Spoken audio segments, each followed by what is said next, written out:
Oh, hi everyone. How are you? I am starting Watts Discovery Part 9. We ended on page 219 and we're beginning on 220. And this is where the case management is. And we had just read about when they had located the Shanann's body. And so now we're kind of in that place with the paperwork in the discovery where they've came to that point. And it looks like there's the case management, the approval history, and the investigative history.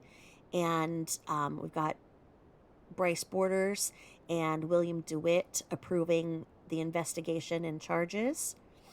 And then we're going over here, and there are all of the pictures of the site.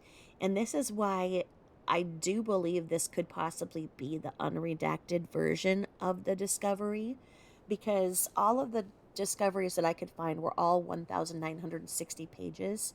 What I was told was that a lot was redacted, and the pictures were all redacted in the ones that came out later. And a couple of people, as you've seen, have heard things in my discovery that they didn't see in theirs. So the fact that these pictures are available in this discovery makes me believe this is the original one. And we can see some of these pictures that they took, and that sheet gave it all away. That sheet just really sticks out in the land. You can see that there's, if you guys are following along and you're watching this with me, the sheet is what you see. You can just see that there's land, and then there's the sheet, and there's the two tanks. I will go ahead and put these pictures up as well on my Instagram. My Instagram is Tabitha Jane 0 on Instagram, just as my email is tabithajane0@gmail.com. And if you have not liked and subscribed yet, please do. It means so much to me that I have anybody listening to me, let alone now 802 of you. 8 are following along for the truth and the facts, and knowing where we can find the truth and the facts as we move forward into further discussions, and know kind of where our backgrounds and where you guys have looked at other things that have kind of brought your brought your attention to, and how you have looked at other things. It'll be fun to come together on those lives when we talk about where you found this interesting, where you went further with this, etc., etc. um these pictures, like I say, they're grainy, they're black and white, but the sheet sticks out. If he hadn't have whatever brought the sheet, and I don't understand. Okay, I don't like to talk about things I don't have the facts for, but this is the thing where it makes sense, because there was supposedly a storm. So if she was wrapped in the sheet and a storm came by and blew off some of the dirt, it might have picked up the dirt enough that it brought out the sheet. Maybe that's where those rumors stem from. I would like to get an accurate readout of the weather at the time for that zip code, and that's something I can do. I think that's important, because I don't understand why the sheet was made visible. And there are several pictures. We know that one was shown to him. Going to Discovery page 266. So I'm going to put that in there. We're going to put 265 and 266, 220, and 221. Um, so yeah, they took their drone up, and everything looks the same, just very grainy flat land. Then you've got those 2 oil tanks. Now we have Colorado State Patrol Hazardous Materials Incident Narrative Report on page 222 of 1960. And this is the agency incident report number of HM 180217, incident date 8/16/18. Report prepared by O.L. Wilson, personnel number 9467, and the Frederick Police case number 18 TAC 06743. And we have the narrative, which begins on 8/15 at 23:44 hours. So that is 11:44 for us civilians. So closing in on midnight. Sergeant Armstrong received a telephone call from Deputy Director Schaefer from the Colorado Bureau Investigation, CBI, requesting the assistance from the Colorado State Hazardous Materials Section with an ongoing investigation. On 8/16/18 at 0500 a.m., Sergeant Armstrong sent a text message to Trooper Wilson and Ted Bandy, both with the Colorado State Patrol Hazardous Material Section, CSP Hazmat, advising us to contact him in reference to a CBI request.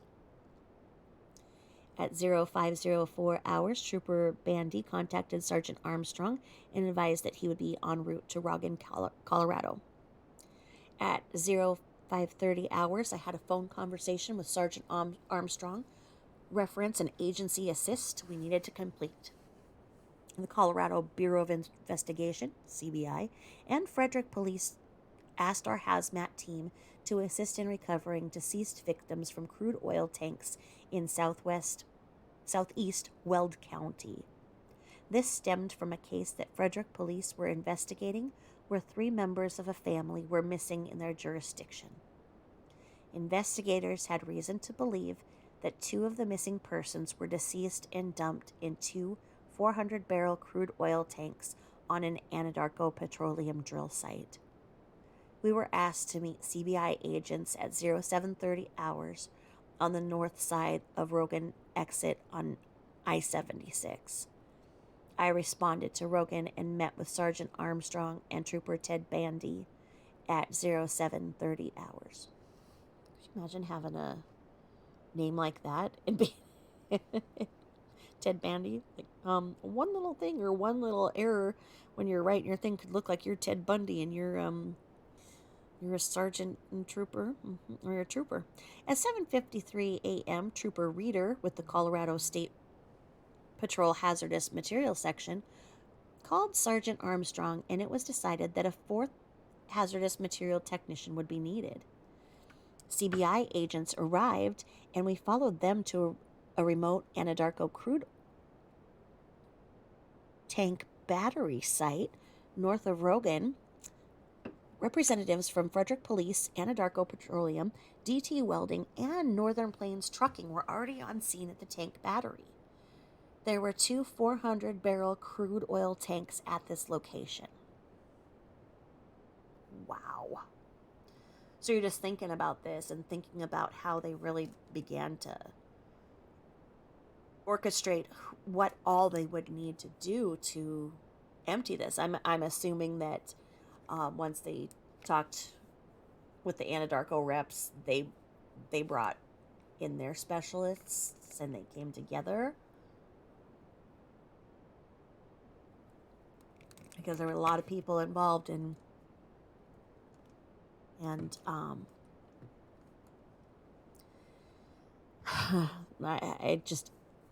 don't know how those people are. I don't know how anybody who saw what they saw is doing. I can imagine that they needed counseling, but there's no counseling that's going to be able to take what they saw away. bless the people that helped them. They're good people that worked hard to do the right thing. Brett Schishler with Anadarko met with everyone on scene to talk about the plan to offload both crude oil tanks on site safely. At 08:54 a.m., Trooper Bandy contacted the Morgan County Dispatch Center to ask for a member of the Wiggins Fire Department to contact him. At 9:02 a.m., Trooper Bandy was contacted by Tim Walker with the Wiggins Fire Department. Trooper Bandy explained the recovery effort and requested a brush truck and a tender to respond to the scene. At 09:36 a.m., Tim Walker called Trooper Bandy and stated he had a brush truck and a tender headed to Rogan in the staging area.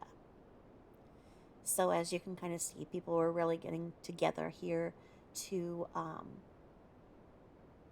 be a part of an effort to do the right thing when the wrong thing was done.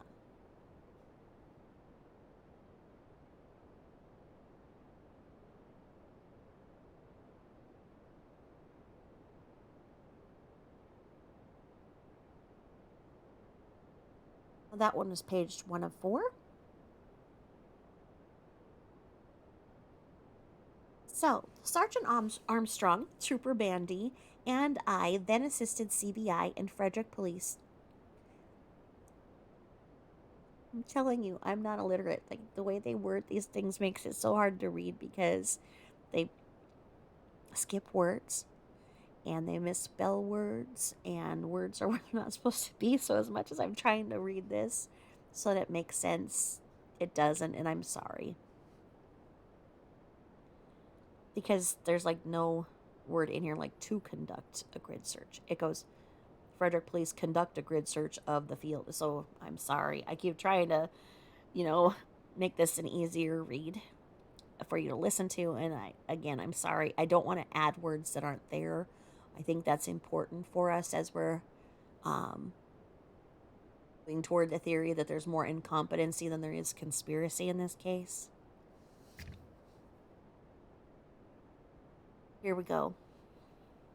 So it just went, Frederick Police conduct a grid search of the field just south of the tank batteries.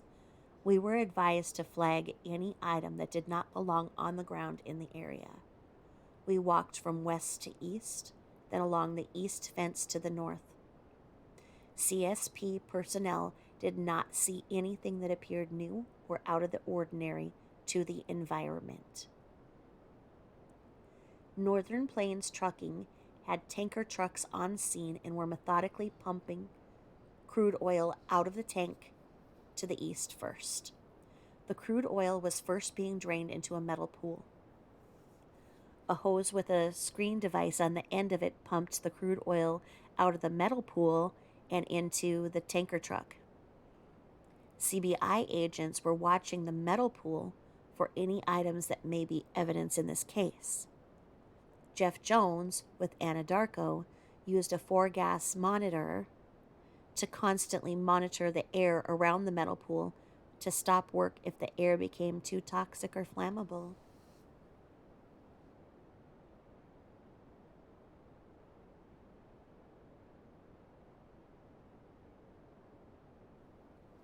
Okay.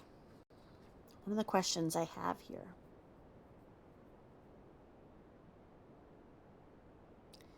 Wouldn't Christopher have oil on him if he had done this? Because taking off the lid and the hatch, we hear so much of this thief hatch with, the 18 screws in it and whatever. But as he is a worker to that area, would he have the special gloves that wouldn't? And would he...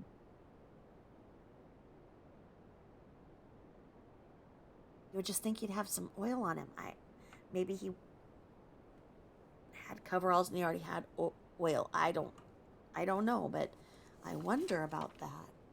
Because, they said that he had some dust on him, but and then he went to take a dump. Um, but they said he had dust on his boots and stuff, but he didn't have anything else out of the ordinary. Hmm.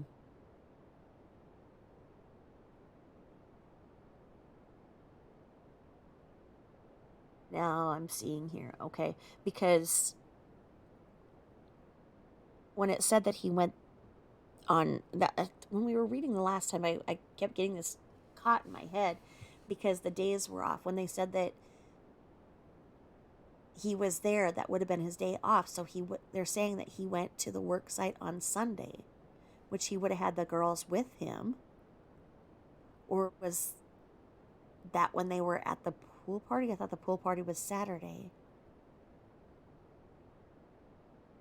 Did he go and loosen the hatches there with the girls in the truck? Like, let's go for a drive? I don't know. If you guys know how that played out, because I don't understand how they have it proven that he was there on a Sunday, the day before. Huh. Okay. So anyway,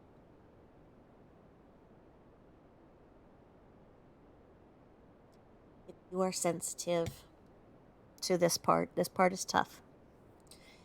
If you want to go and get something to drink or eat, or go take a shit yourself, um, it would be a good time, because the next paragraphs I just am glimpsing at are going to be tough. Okay? I apologize. And I'm going to read this with the most respect that I can. Oh. Trooper Darren Reeder arrived on scene to assist once the recovery process started.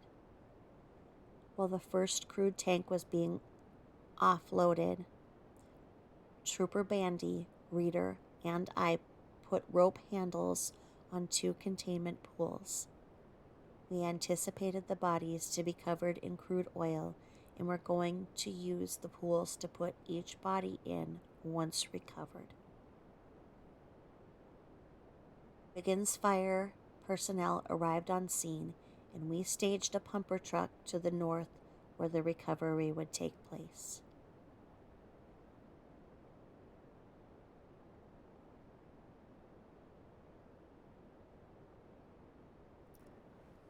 The first tank was emptied enough to start opening the rear manway on the tank.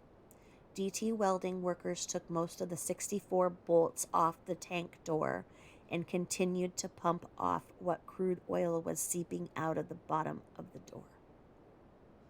So there we go with those bolts. Was there 64 bolts on the top too? Is that what they were talking about? How much time that would take? I remember there being a lot of banter back and forth with that.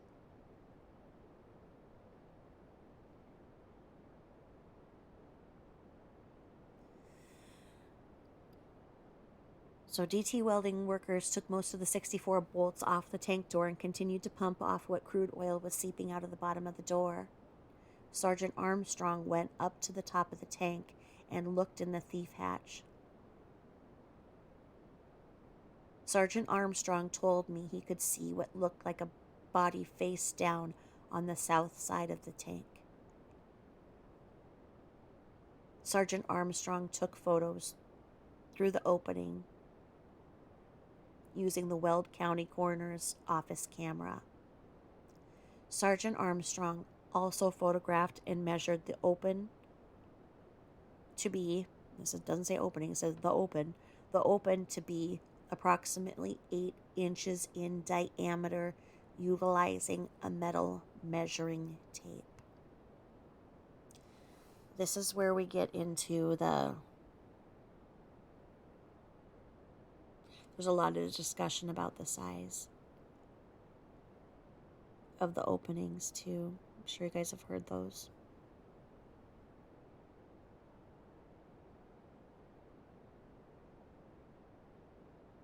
Trooper Bandy and I donned the proper personnel protective equipment, PPE, and finished removing the rear door to the first tank. We had DT welding employees move to an area not in view of the recovery. We used a squeegee to remove as much crude sludge from the manway entrance that we could.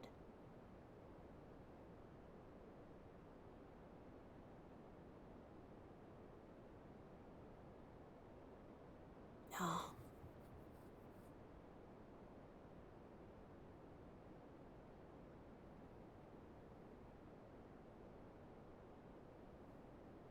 We then put 2 hydrocarbon booms in the entrance to the manway to help hold back the crude sludge so entry could be made.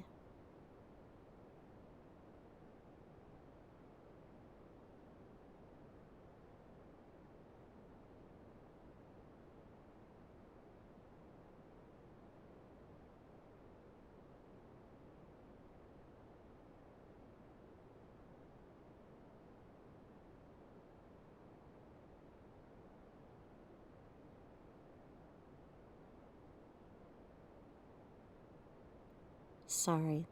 Brett Schlissler provided a piece of plywood which was cut by fire personnel so we could kneel on it when entry was made. We then had a brief safety meeting to discuss the process of... See, I hate this. You guys have to tell me what I'm doing wrong here. Because I don't, like I say, I don't have a mouse, and then it just does this. Like, it'll skip too far and I can't read.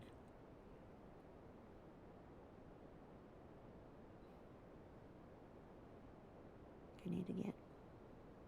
I'll just go too far, like wherever I go on this bar here. So I think I'm to that. I can't be sure. I want to make sure I didn't miss anything.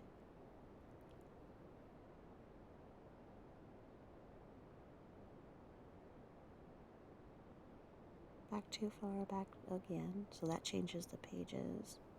Oh my goodness. I'm sorry, guys. I'm so computer illiterate.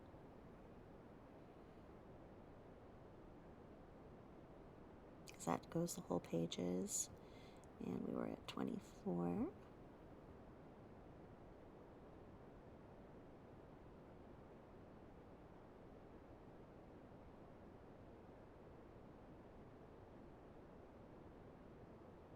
That's where we are.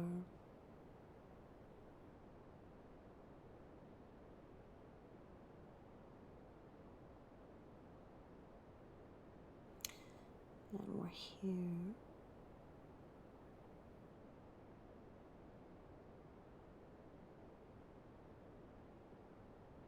So yeah, this is where I needed to be here, but it just keeps jumping, and I'm sorry about that. It's user error, me. So it says that we then had a brief safety meeting to discuss the process of recovering the body. Trooper Reader and I donned structural firefighting gear and readied our SCBA. We had 2 4-gas monitors with PID at the manway. Even with the thief hatch open and the manway off, the readings for lower explosive limit, LEL, and volatile organic compounds, the VOCs, were extremely elevated due to the confined space. We had Wiggins fire personnel charge a hose line and move closer to the manway entrance. Trooper Bandy and Sergeant Armstrong were posted at the hatch openings with a 4-gas monitor. We went on air at 1541 hours, so that's 341 hours, and made entrance to the first tank at 1542, so 1 minute later into the first tank is when they got in. Trooper Reader went in first and then me close behind.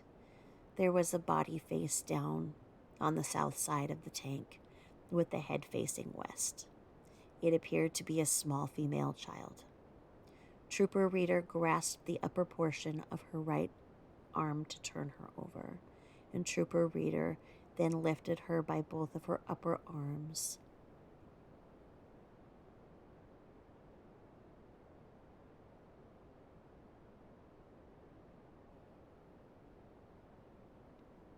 as I held.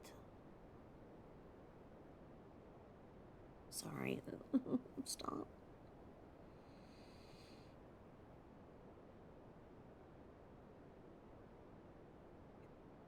I wish this was not doing this. I'm sorry.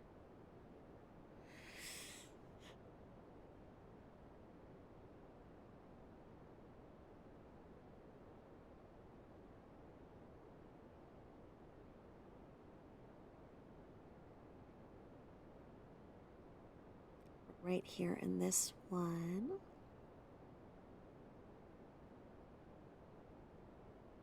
Okay, I just...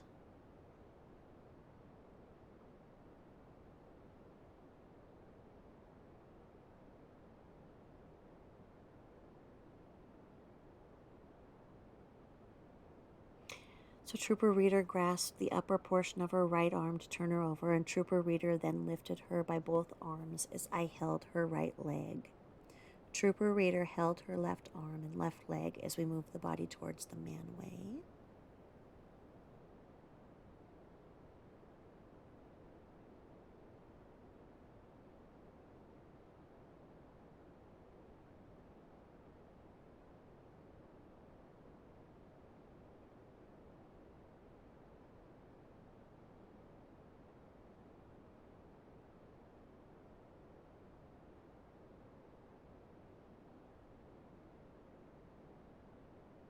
And then we're on Discovery page 269 here. Trooper Bandy grasped the left wrist and shoulder area. Sergeant Armstrong did the same on the right side. As the victim was passed through the manway, her left hand was degloved. As we talked about that with degloving, it's just as it sounds, but it's with the skin. Trooper Bandy and Sergeant Armstrong continued to support her body as she was placed in a containment pool. Sergeant Armstrong retrieved the removed skin that was from the left hand and gave it to one of the gloved Frederick police officers. Trooper Bandy and Sergeant Armstrong then moved the pool up the dirt burn and put it on a table.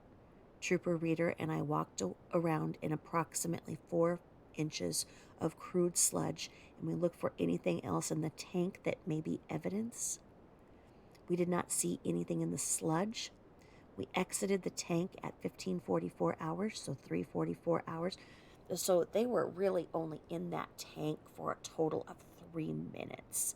When we look at total time to that, and as I was saying, they were measuring, there's just so much toxicity in here. Many people risked their lives to, get in here and, like I say, do the right thing because somebody else did the wrong thing. We exited the tank at 15:44 hours and walked to the field behind the tanks to be decontaminated. Joey Weiner with Weld County Coroner's Office was on scene and took control of the recovered body.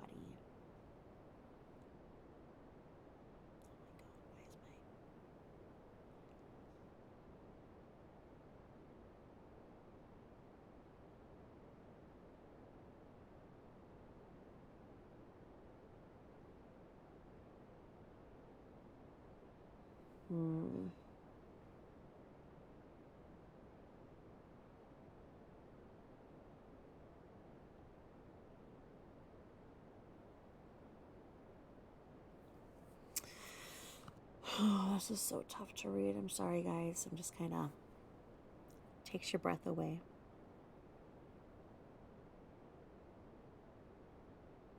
Wiggins fire personnel sprayed Trooper Reader and I down and tried to remove as much crude oil as possible from our PPE.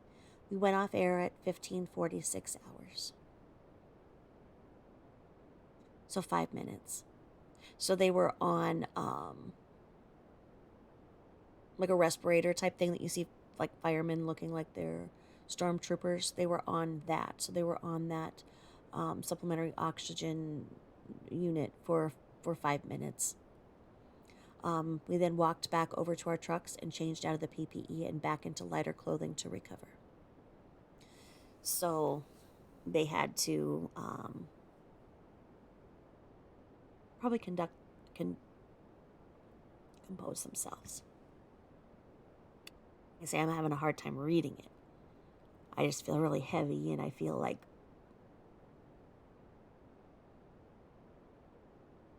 it's hard to breathe reading this, honestly. It's so difficult. I mean, my point in doing this is that I don't think there's any way that one person could have just done this. And I don't think the one person that they have in there did this. I don't understand it. Sergeant Armstrong continued to monitor the victim. Monitor the victim? What?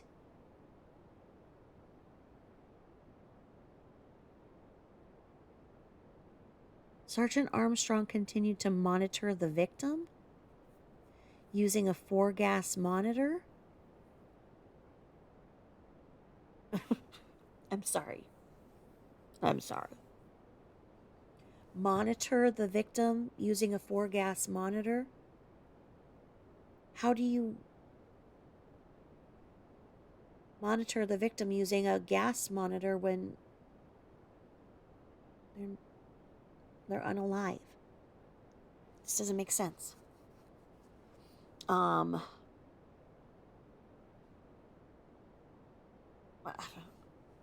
Because I'm not seeing that anybody was overcome by the fumes, so I don't think that's the victim. This is weird.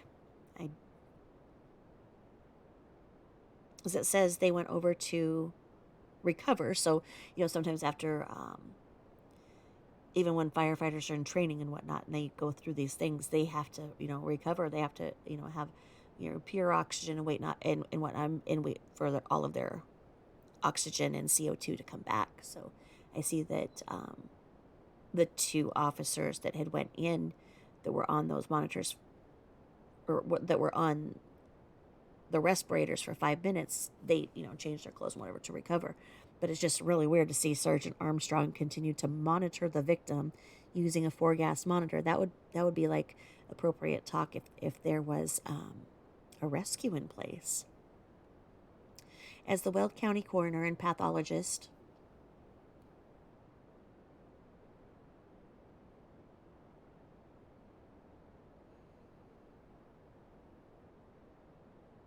attempted to remove crude oil utilizing several oil absorbent pads. The second victim was then placed into a body bag and taken to the Weld County coroner's vehicle.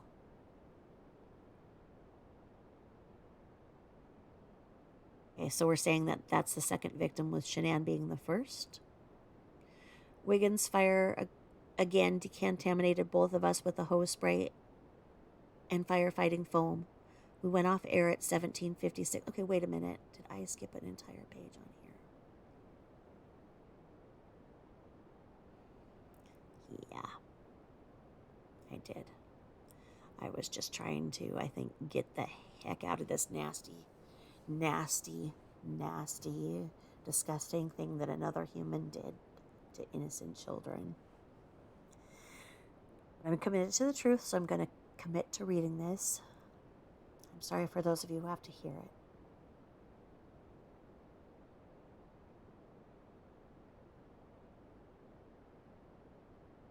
The second tank to the west had less crude oil in it and was pumped off quicker than the first tank. Sergeant Armstrong went to the top of that tank and looked in the thief hatch. Sergeant Armstrong told me he could see another body that appeared to be face up on the south side of that tank.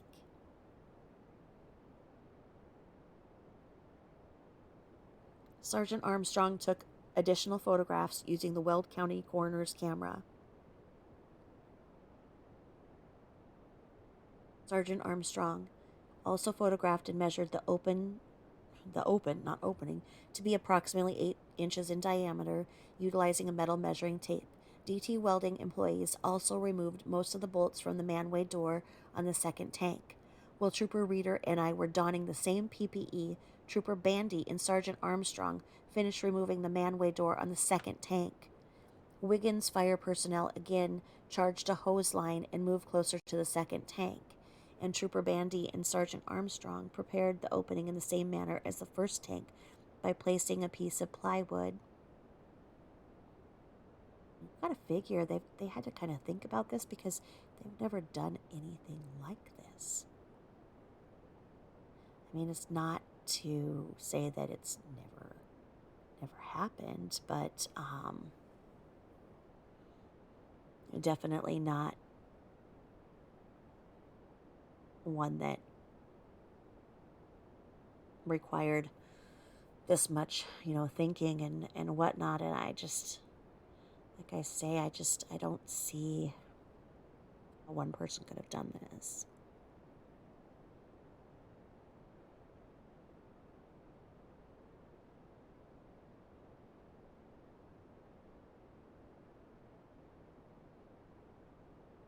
DT Welding employees also removed most of the bolts from the manway door on the second tank.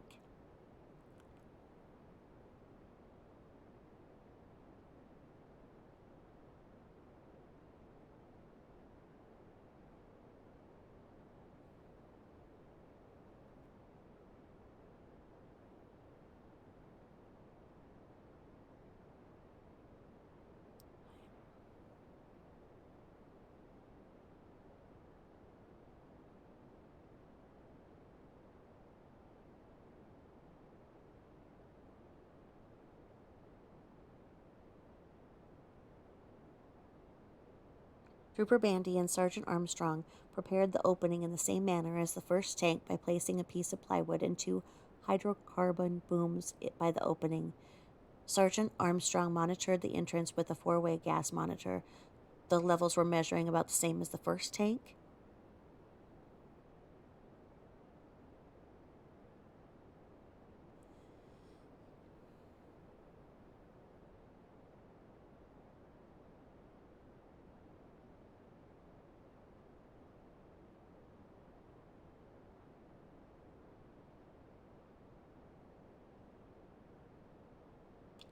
Sorry, guys, it's more tough stuff.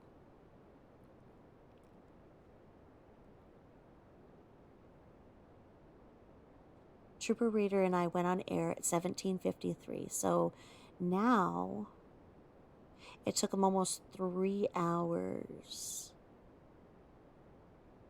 17:53 is almost 1800, so it's almost 8 o'clock to where they can get entry. So they made entry into the tank at 17:54 hours, and they went in.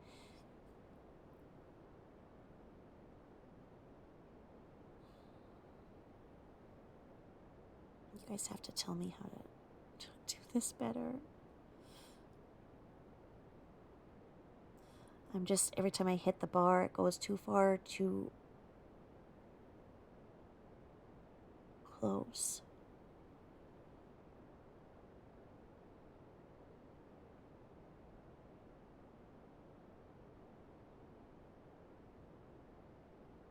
And just need this one little sentence. So they went in. Oh my God.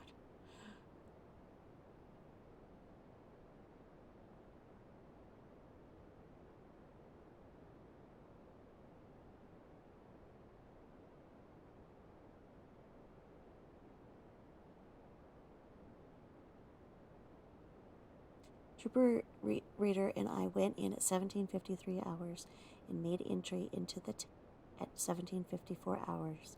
And I went in. God. Okay, guys, I'm really trying to be respectful here and not cuss, but I'm about ready to fucking kick this goddamn computer's ass and throw it out the fucking window. Okay, god damn it. Fuck! Okay, here. Oh, stop it. Dang it. Oh! What's going on? Why can't I see that? Ooh. Oh.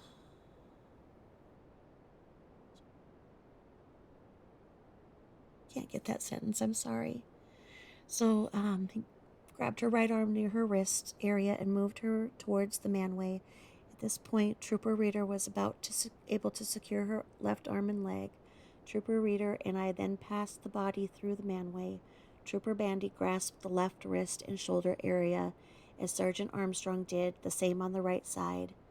As the victim was passed through the manway, Trooper Bandy and Sergeant continued to support her body as she was placed into a containment pool. During this extraction, there was some skin slippage where we had to touch the victim's body. There was also some skin on the plywood where her back made contact. Trooper Reader and I then walked around the inside of that tank, which had approximately 4 inches of crude sludge in it. We did not locate any additional evidence in the tank. We exited the tank and walked over to the field south of the tanks. The body was turned over to the Weld County coroner, Jody Weiner.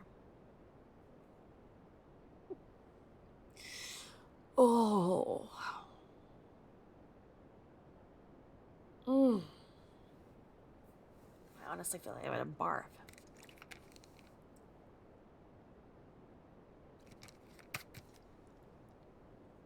Why were they not buried next to their mom? Why this? And how could any one person get everything done this fast when it's taking all of these people to undo? Is it possible? I don't know.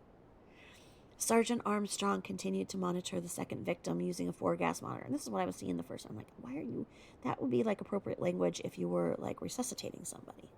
Just doesn't make sense, but... As the Weld County coroner and pathologist attempted to remove the crude oil utilizing several oil absorbent pads, the second victim was then placed in a body bag and taken to the Weld County coroner's vehicle. Wiggins Fire again decontaminated both of us with a hose spray and fighting foam. We went off air at 17:56 hours.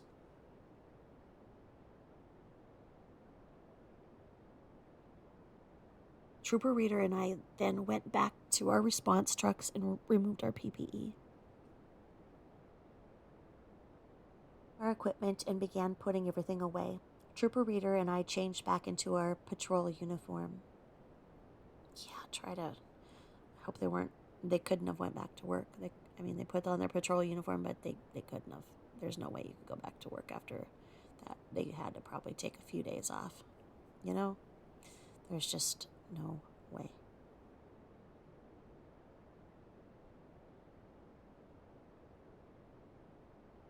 Our on-scene hazmat team continued cleaning up and putting the equipment away. All of the contaminated equipment was gathered and placed within a large tarp. Brent Schischler stated that he would make arrangements with the cleanup contractor to take care of the contaminated items. Well, that's nice of him. I mean, could there be no mess if he did this? We cleared the scene at approximately 18:45 hours. But you know what? And I understand where others say that, he may have unalived, or the girls may have been unalived the day before, because there just was not enough time.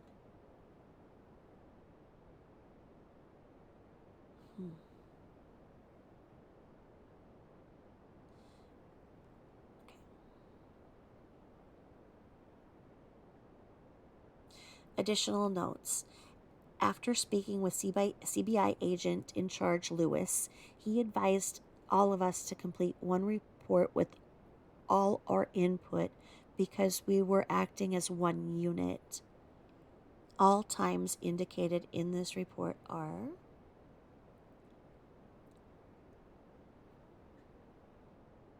How do you act as one unit when you're all these people, huh?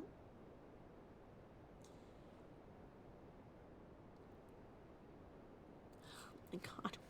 Stop it. Stop it. Stop it. Stop it. Stop it. Stop it. All times indicated in this report are approximate. So the preparer's signature, blah, blah, blah, personnel. This was done on... These forms were signed on 8/20 and 8/21. So the paperwork coming in, doing everything wasn't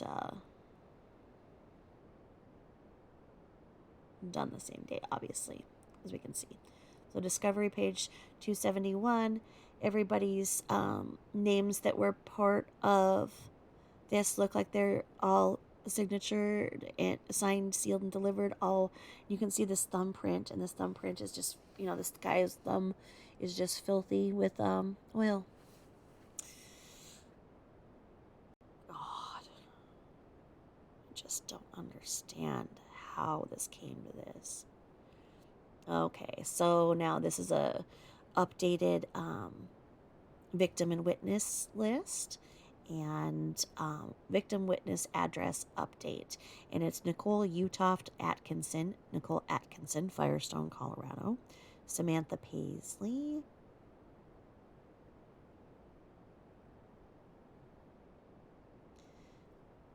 Jeremy Lindstrom, Addie Maloney,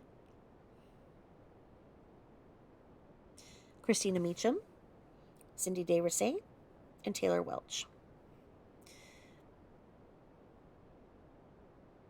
Now, this is a call detail report from Weld County Office of the District Attorney, discovery page 273.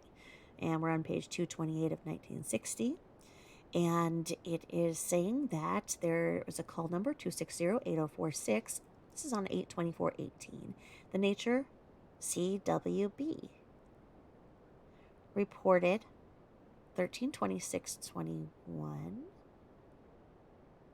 So on 8/13/18, what are we doing here with this? Received by Mitchell. Okay, type 1, priority 3, 2825 Saratoga Trail. So why is this a call detail report dated 8/24/18?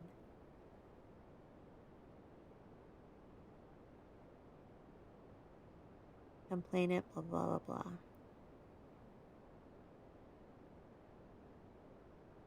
So what it says is the complainant, and it doesn't say anything for race, blah, blah, blah. It says the contact Nicole.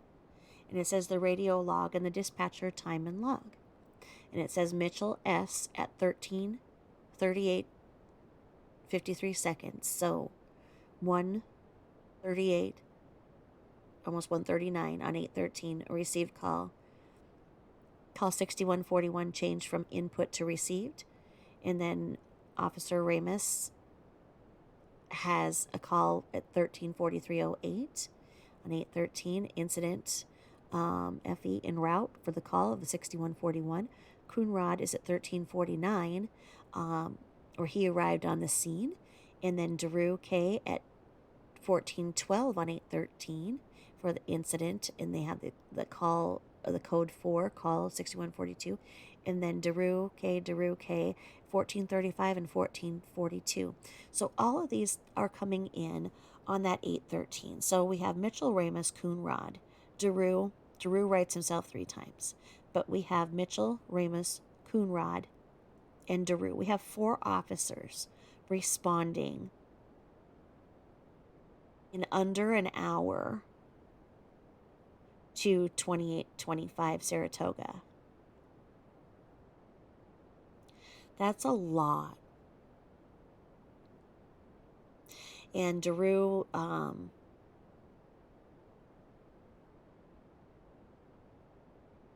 continues the log, and Daru's go 15:52, 16:01, 16:02, 16:08, 16:08, 16:08. And the calls go incident, location, and then 6331 Steeple Rock. Reassigned to call 7711, completed call 6141, incident on scene, and then 6331 Steeple Rock. So I think that they're detailing who was there, and maybe one officer, got called off and had to come back. We're at discovery page 274, and it is more of the call detail report, and it is going to the Weld County Office of the District Attorney. So we have James M. Simmons, James M. J. Bakes, Daru again, and Simmons, and they're all on 8/13, detailing their calls from the time of 16:10 to 17:30, so 4:10 to 5:30, and where they're arriving on scene, etc., etc. So They're just kind of going through here now. So it has all these officers. So probably when they're getting dispatched, what's going back and forth. Now the comments here, it says concerned about her friend, 15 weeks pregnant. She wasn't feeling well. She is having issues with her husband as well. Not responding to text messages or phone calls. Shanann Watts, unknown, date of birth, late 20s, early 30s. Okay, so Nicole doesn't know how old Shanann is? Because this is Nicole's call. She's saying she's 15 weeks pregnant, wasn't feeling well, having problems with her husband, but says unknown date of birth, late 20s, early 30s. So you're calling on this and you don't know how old she is? And you don't know her birthday? But everybody took you so seriously. And then it says 13/39/14, 8/13 2018, Mitchell S. And then RP, so reporting person, dropped her off at her house at 0200 this a.m. 13/39/36, 8/13 2018, Mitchell S. Discovery page 275. So, as the story goes, Nicole was not Shanann's friend. She was the mother's friend. And the mother met her because Shanann's mother moved out to Colorado for a while with the husband. So Shanann's mom and dad were there for a while.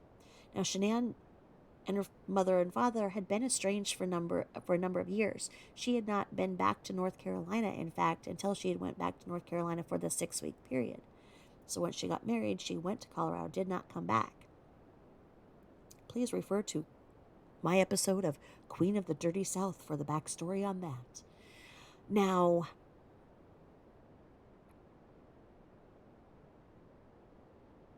is a hairstylist.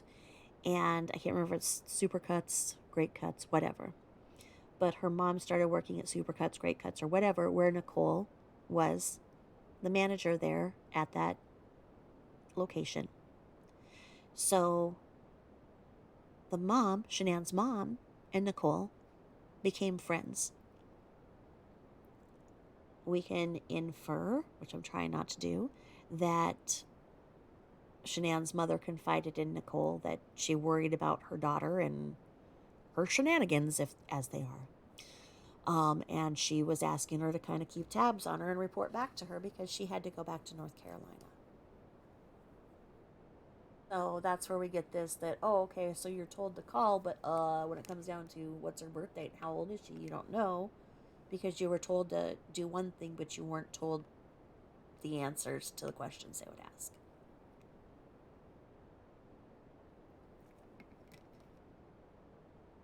It seemed her mother was keeping tabs on her for a reason. So now we go down here in this call detail report, and it says her white Lexus is parked in the garage, not answering the door either. And she also had a doctor's appointment today that she didn't show up for. Her husband's name is Chris Watts. Told RP Shanann took other 2 kids on a play date. RP doesn't believe this because her vehicle and car seats are still at the house. Then it says Mitchell S. And it says phone for Shanann is 910-850-3286. And then reporting person is outside the house right now in a white Dodge Dart. Did she fit in a Dart? Do they even make Darts anymore? I thought they were a rather small car. Okay, so here we go. And it says RP spoke with Shanann's husband, Chris, about her concern and asked him to come home to check on her. He told reporting person he was on his way twice. Last time he was about 5 minutes ago. He told her that he was about 45 to 30 minutes away on I-76 and waiting for an officer in a white Dodge Dart. And then here we go. Stage Medical for a female that is diabetic, unknown if she is home or not. So now, when they going into the house to look inside, and then it says cancel medical if they are staged. So at 1412 to 1419, so they had medical en route, because if she was in there and needing medical assistance, and then that was canceled because she was not in there. And staged medical for a female that is diabetic. She was not diabetic, never was diabetic. And no, she had not had any prenatal care. She didn't have gestational diabetes, and you wouldn't have gestational diabetes at 11 weeks if her friend took her blood sugar, who is a nurse, at the thing. That still does not make her diabetic. It means that she was throwing a little fit and pouting and everything, and not eating and not drinking properly, taking great pride in putting on those silly stickers, which a bunch of caffeine while you're not eating or drinking and you're pouting isn't great. So then, just more about the dispatch there, more about the dispatch, responding officers, and then we have more of the call detail reports. So those are just going on, and then MDC assisting unit, blah blah blah blah, incident on scene call. So it's just more officers, and we got Graham in here on 814. We've got Graham, so they're doing a detailed log for the district attorney to show which officers were there and when. And then we have the Perez and we have Manley, and those are all of the reports that we've already read. This is just a detailing report saying what times they were there based on their dispatch.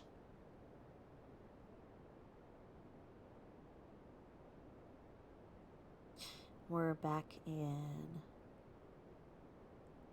all detail reports. Now,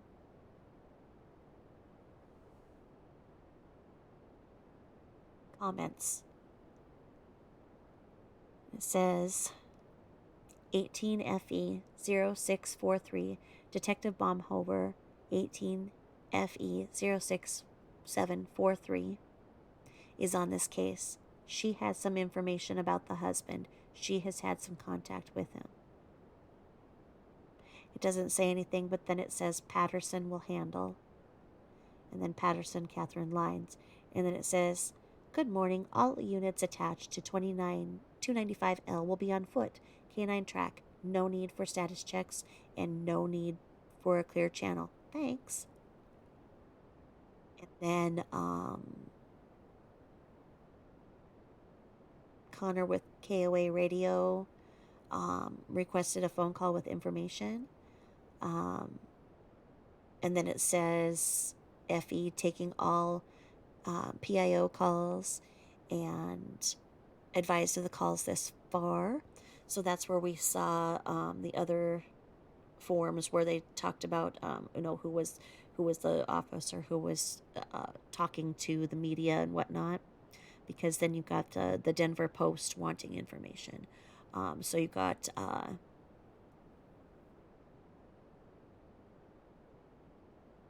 that going on. And then what we have here is Erica Garcia, and she has her phone number listed, wants contact by phone.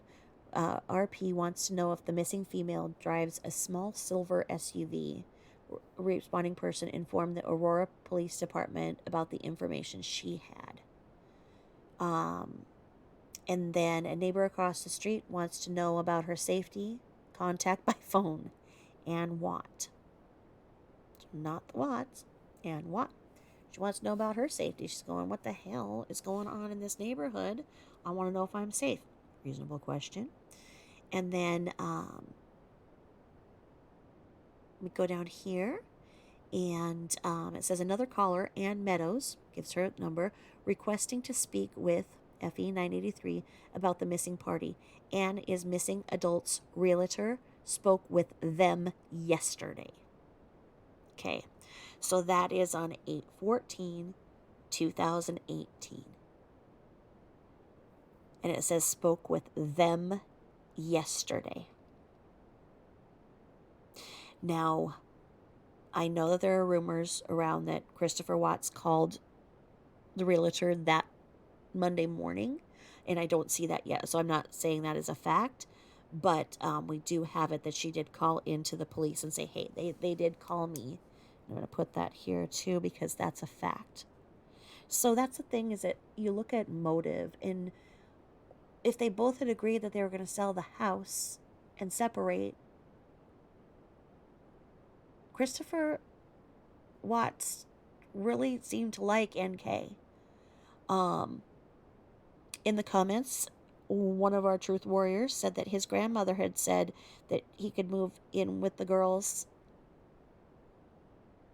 until, he got on his feet or whatever. Just move, Christopher, move on in with the girls here. You have the place. So Christopher had a place. He had a girlfriend. He had a girlfriend, who was figuring out his finances. So he was talking about the future. And the future included the girls. Now, who wasn't talking about their future and saying that they couldn't do this and that they didn't want this baby, etc., etc.? Okay? One was talking about the future and being very down to earth about it. One was acting like a spoiled brat because she's the one who caused all the frickin' turmoil.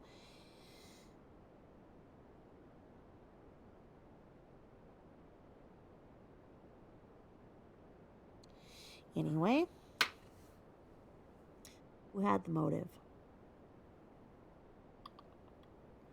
Who had the motive?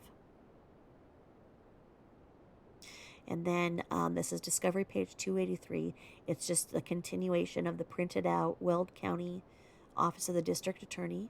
And I don't know why they even needed anything, because they didn't do anything with this case. I mean, why bother if they took that false confession and locked him up and threw away the keys? Why they even bother with all of this, right? Now, officers in the area, no need for checks. And then we have this again that we've seen where RP got card from Officer Dahl about getting video footage. Nathan 303 blah blah blah having issues with only being able to pull 3-minute time frames, contacted by phone. That's where neighbor Nate could only get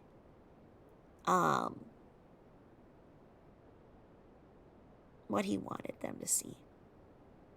And he was very careful about that, probably because him and Nicole had went and played Scooby-Doo next door and didn't want to be caught on tape, so he was going to show what he was going to show, and that was that. Lyle Butts here, Buetz, that spells butts. Contact by phone if officers need help for a search party. Oh, that's sweet, Lyle Butts. And then let's see here. Peggy Grist has some information about a missing person. Reporting person noticed a strange car with someone that had a hoodie on.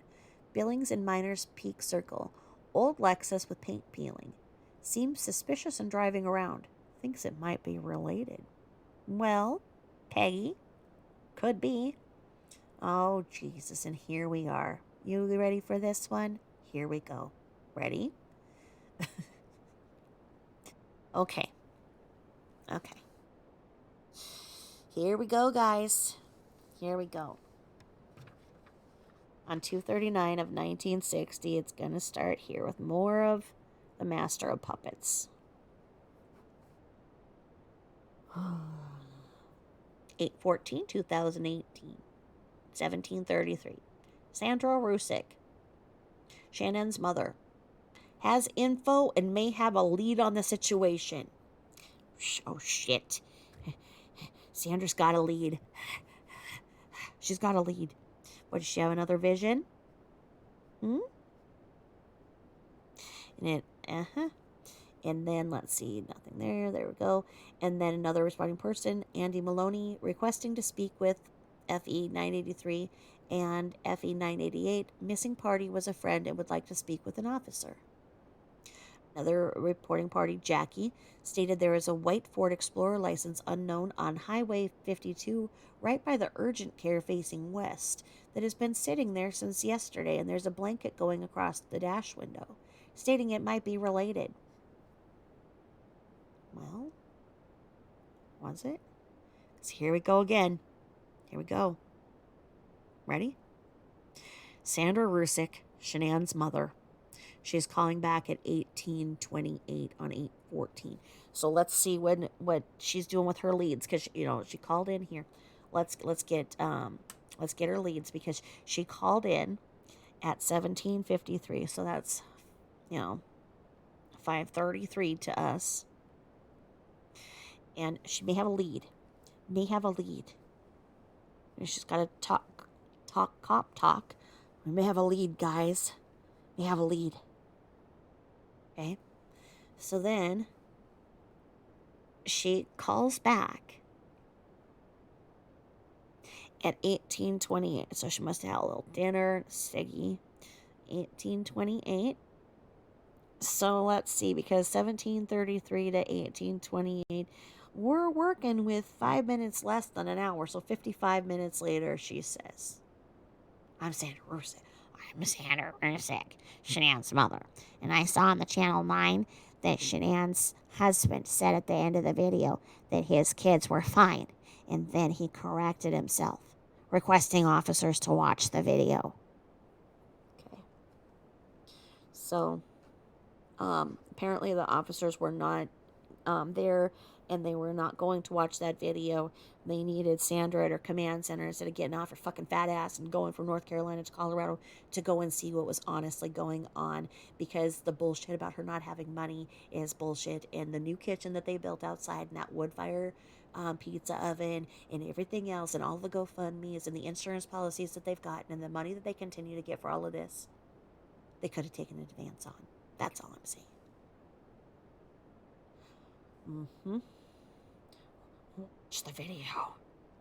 She's sitting there watching the videos instead of going out there and figuring it out. Ridiculous. Okay, officers, I had a lead. Okay, now I just watched the news. I need you guys to stop what you're doing, and I want you to go and watch some TV. Watch what he said. He said that his kids were fine, and then he corrected himself, requesting officers to watch the video. All right, so. Oh, Jesus. No. Let me see if I can get this back, because I got to get this time here. Oh, no. Okay. Let's see. Doing this again where I'm going too far, but I got to get just a little bit here, because then I want to see the time. Give me the time here. Okay, not there. I just want that one. Okay, I can't get the time. Dang it. Because here we go. We've got Scooby-Doo on the case again, because we've got Sandra Rusick calling back, and it's before 7. So like in another 30 minutes, because the other one is at 19:02. I've got to find the time, but right now my thing is not cooperating. I'm not going to put you guys through this, because Sandra Rusick, Shanann's mother, is calling in saying to see about checking the baby monitors, one in each kid's room and on Shanann's bedside. So, this is Sandra Rusick. I'm Shanann's mother. I'm calling back. I want the officers to get up from watching the TV that I just told them to watch, because I have a lead. I want them to check the baby monitors. There's one monitor in each kid's room and on Shanann's bedside. All right. Okay. Now at 19:03, so within like minutes here, because then we have 19:03, because she's just freaking tying up freaking dispatch.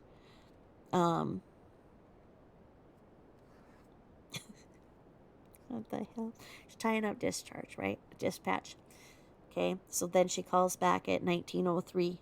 Okay, so 703. So between 1733 and 1903. So between 533, so 533 and 7 o'clock, she's called 1, 2, 3, 4, 5. This is her fifth call.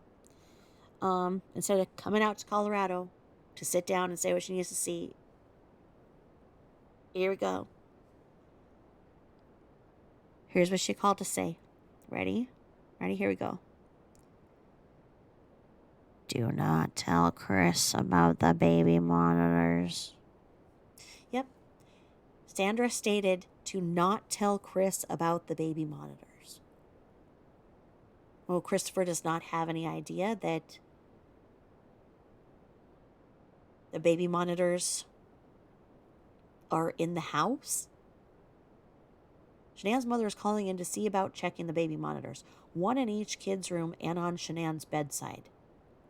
Okay. Why would Christopher not know about the bed monitors? And what is the need for them to stop what they're doing and go look at the baby monitors? What's that going to do? At that point, they were still very much missing, could still be alive somewhere. She could be pulling a shenanigan and just, making him miss her, pulling some shit, somewhere. And she's calling instead of getting out there because, you know what? She had made friends. She could have stayed at the house. So she wouldn't need worry about hotel or whatever. If they couldn't have flown, they could have just driven. And this is ridiculous to continue to call the police saying this. She's calling through the 911 dispatch to do this shit. Anyway, Cindy DeRosay, referencing Shanann Watts earlier, and has some more information for him. Okay. And you know that, Sandy's calling all of them. So now we're Discovery, page 284. And then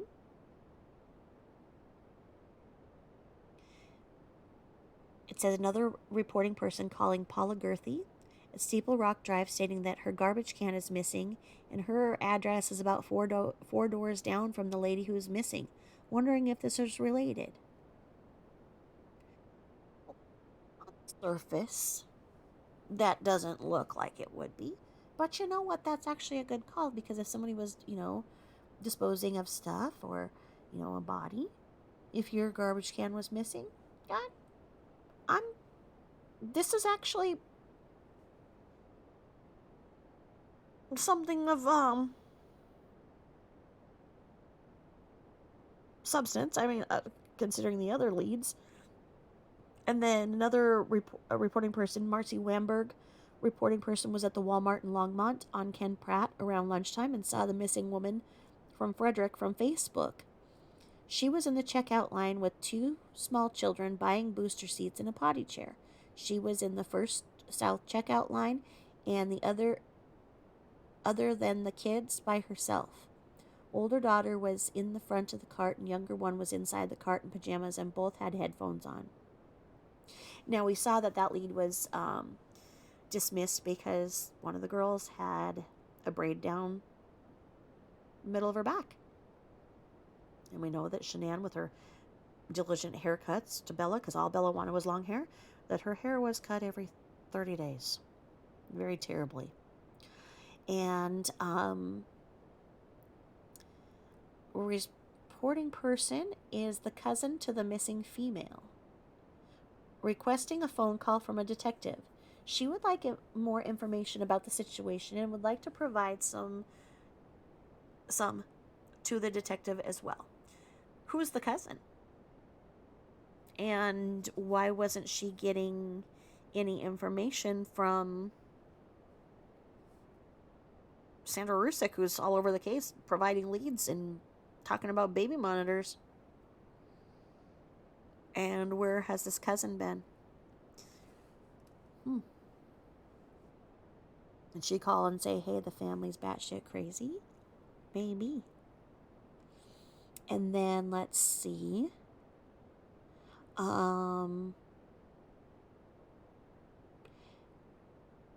The only thing interesting here.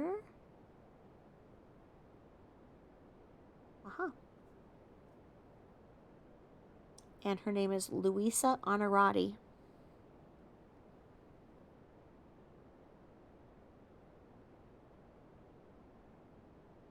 I've never heard of her before. She lives in Arizona. So she must be a cousin on the mom's side.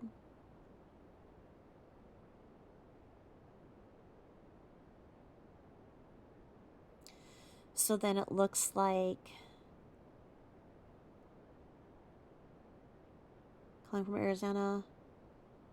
And it says Albert have been keeping 983 apprised of everything as has been coming out. Call type 1 reopened by floors. Meet at Ken Pratt Boulevard, Walmart. Jake Willis with assist protection phone. RP has video footage. He wants FEPD, so Frederick, maybe FE, police department to check out, referring to the missing female and the kids. She may have been in the store on the 14th of August. Responding person has Officer James' card.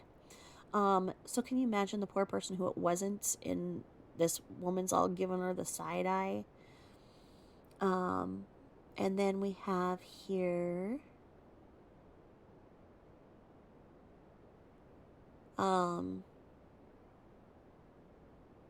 Sergeant Varga with Payson, Arizona PD, and Jamila Elder, phone number blah blah blah, with Channel 5 News with Raleigh, North Carolina, calling to confirm there is a connection with North Carolina.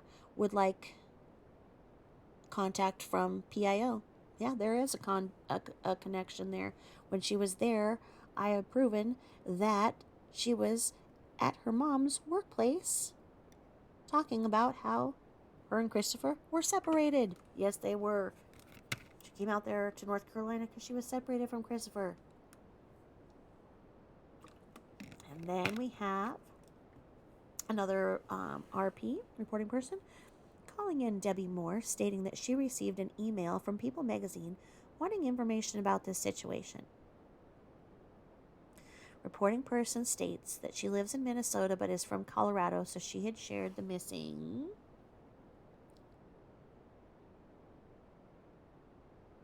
person ad on Facebook.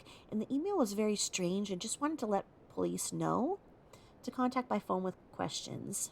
Another reporting person, Henrietta, is in Michigan. Saw a female in a local grocery store that matched the description of the female and the two girls. Would like contact by phone. And then we have, oh dear, there's going to be more with the Sandra. I'm going to have to get my gravelly voice back out. Oh, like I said, she just kept calling and calling, and just, if she wouldn't have been there, just calling and calling and calling, and they'd get in there in the morning and she'd leave these voicemails for them, and they just couldn't let her down. Anyway.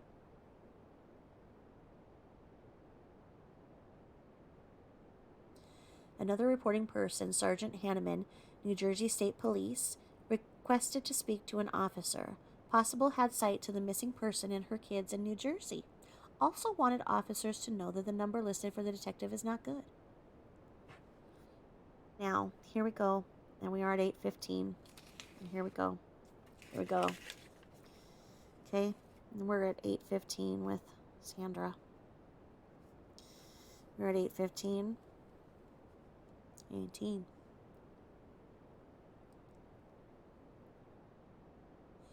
And at 8:15. At 8:34. So I'm noticing a pattern here that after she eats her dinner, she wants a little information. Because it's 18:34. So 6:34 at night. Here she goes. Mother of missing Sandra Rusek, phone number, would like an update on what's going on. Stated it's been 6 hours since she last heard anything. Ready? Here we go. Yeah, I'm Sandra Rusek. I'm the mother of the missing woman, Shanann. and I'd like an update because it's been 6 hours since I've last heard anything. Can you make sure that can you get one of the officers on the phone? It's been 6 hours since I've heard anything. Can you get them? Did they look at the monitors? Did they look at the monitors? They look at the monitors in the house, but don't tell Christopher about the monitors. Okay? Okay. So anyway, then we have Sergeant Hanneman of New Jersey calling back upset that they haven't heard anything from the officers investigating yet. And she's like, obviously, 8:15 going, WTF? Why haven't you called me? I am a sergeant calling you. Why haven't you called me back? They're probably like, because we're going to force a confession out of him, and we are busy doing that right now. Anyway, let's see here.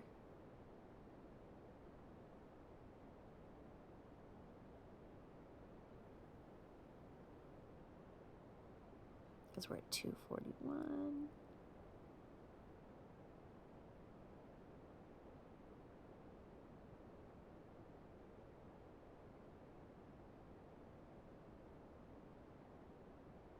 Gosh, the looks like the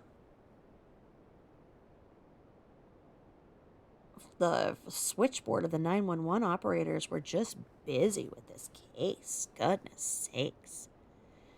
And we're going here, and then Amber McLam looking to speak with officer, and then LaFam, another caller, David Dow with CBS National News. Email, blah, blah, blah, would like to talk with the officers involved and are interested in speaking with spoke people available in any statement that can be incorporated into the broadcast for tomorrow morning. Which, in those situations when you have a missing person with 2 children, then, the media is helpful because they can get the information out to a broader audience. So you can see that being beneficial. Now, we have Glenda, and she saw the news about the missing female and her 2 kids, and she believes that she may have seen them in San Diego, California at 10:30 a.m. today at the Ross in Santee. They didn't look to be in distress, and she states the little girl had her hair colored red, and you can contact her by phone. Then you got another reporting person, Jake at Walmart, Asset Protection in Longmont, is calling to speak, states he has surveillance video requested.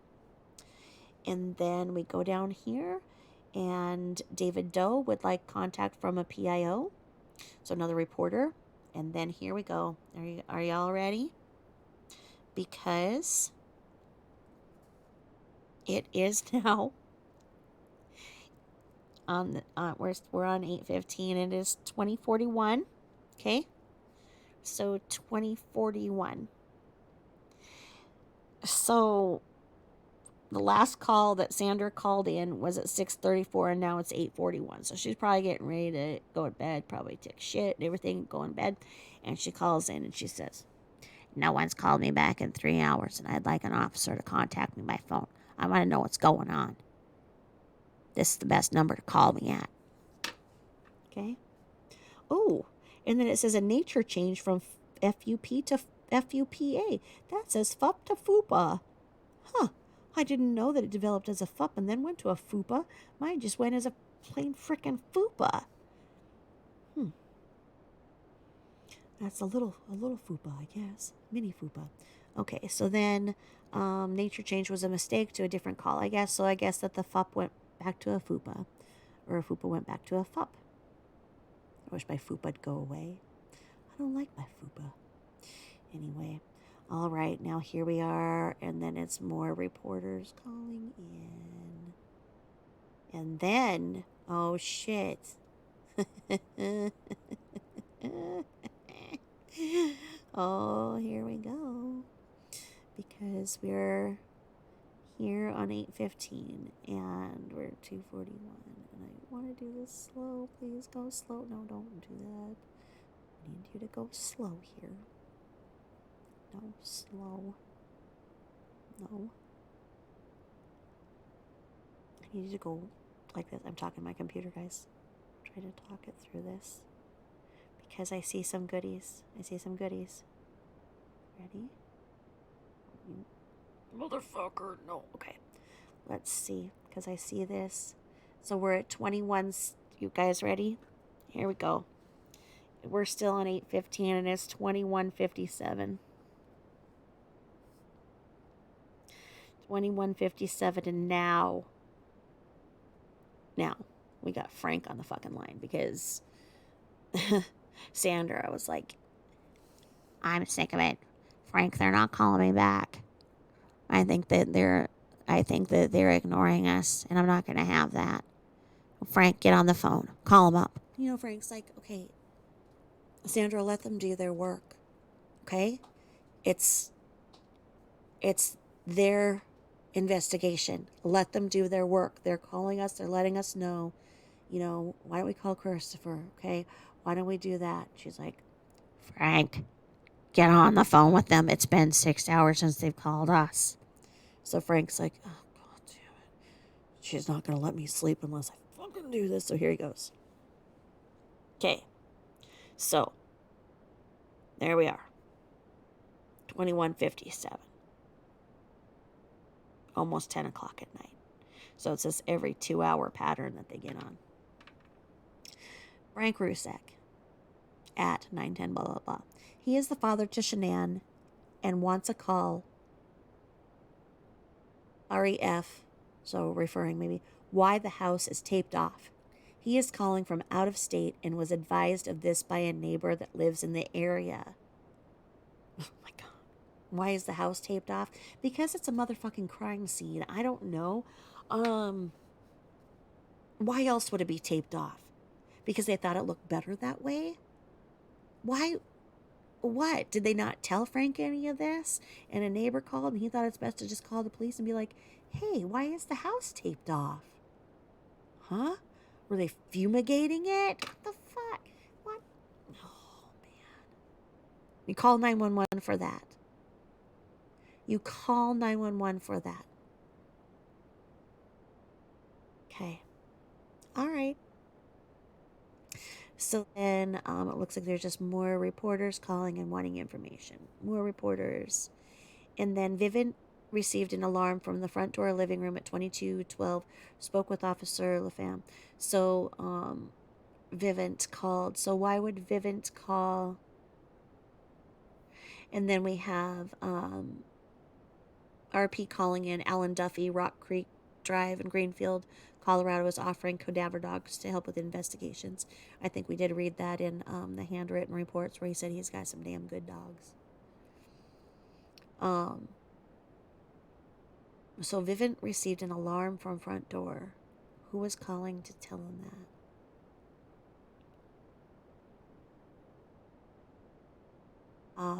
More. Oh my God.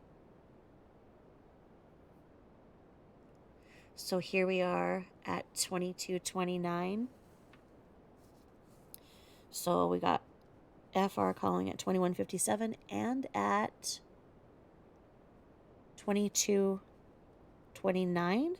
So Frank waited a good 34 minutes to call back to the 911 center and said, father of victim found out info by news, needs contact ASAP. Now, we go here, and look, they know everything that the news is giving them. If the news puts a play on it, there's nothing they can do. If they'd stop calling and let them do their frickin' work and conduct an actual investigation, and then if they don't find anything, then go and say what it was that you had a fantasy about or dream revision, whatever that was. So then we go over here to 242, 1960, Discovery page 287. We're still on that call detail report to the district attorney, which did absolutely nothing with anything. And it's just a lot of news people. They've got Good Morning America. They've got the Associated Press. They've got the NBC National News with Sarah Ford at the National News, a Today Show. And they're all waiting outside at the address. And they are waiting for the PIO to come out. mean, they've got everybody there. Why on earth weren't Frank and Sandra in Colorado at this time? There's no excuse for them not being there. None. None. The bullshit that they didn't have the money is bullshit. Even if they, I mean, honestly, if it was my family member in that situation, I'd freaking hitchhike. I wouldn't care about my own well-being at that point. You know what I mean? It's like if I honestly couldn't afford it, I'd be like, you know what, I'm going to do what I can. I mean, and like I say, anybody would have given them the money with this going on, a quick GoFundMe, a quick phone call, just for gas, because they could have stayed in the home, or they could have stayed with their buddy, Nicole.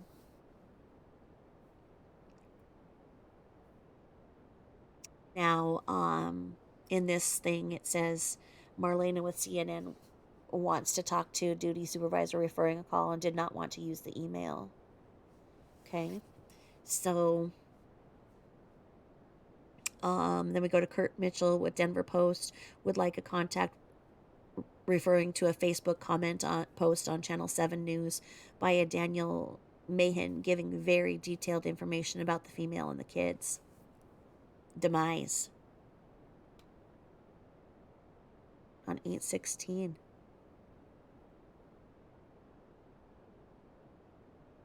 So on 8/16, they've got a call about a man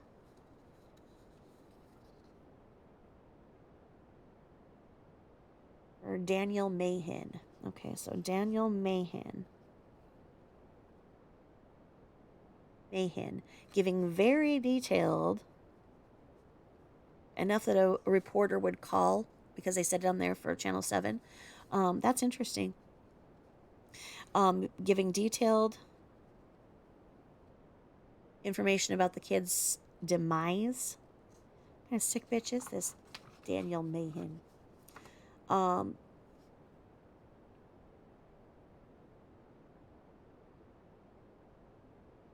Julie McFadden called them. Okay. So then let's see here. More reporters. And then another reporter, Jessica Bean, saw a little girl shoo off of Godingan Hollow, Colorado, with that location a field on her hike this morning. Can contact her by phone. And the officer Davies went and looked, and the shoe appears to be unrelated. So they did clear that. And then